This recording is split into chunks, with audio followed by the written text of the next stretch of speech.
চিংড়ি মাছ নিয়েছি, আর এখানে সবজি কেটে নিয়েছি, আলু, কুমড়ো, বেগুন, পটল, আর এখানটা হচ্ছে কপির ডাঁটা ভাপিয়ে সেদ্ধ করে রেখেছি। তাহলে চচ্চড়ি করবো। কড়াইতে তেল দিয়েছি, চিংড়ি মাছ দিয়ে দিচ্ছি, চিংড়ি মাছটা ভেজে নেব।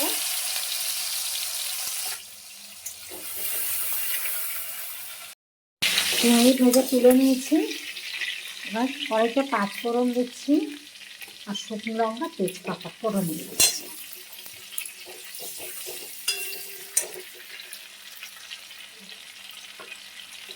দিয়ে এবার সবজিগুলো দিয়ে দেবো। সবজিগুলো দিয়ে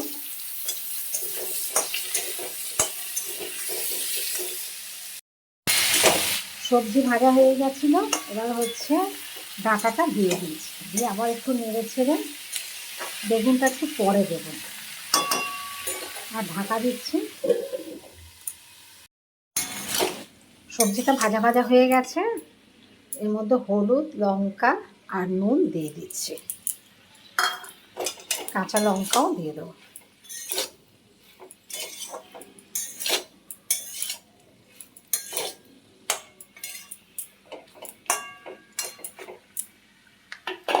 আবার ঢাকা দেবো। ঢাকা দিয়ে করলে তরকারির টেস্ট হয়। এবার চিংড়ি মাছটা দিয়ে দিচ্ছি।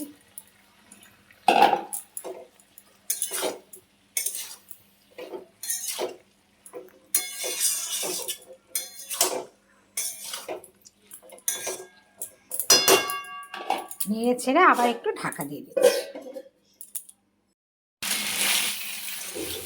কপির ডাঁটা দিয়ে চিংড়ি মাছের চচ্চড়ি কমপ্লিট। এবার আমি গ্যাসটা বন্ধ করে দিচ্ছি।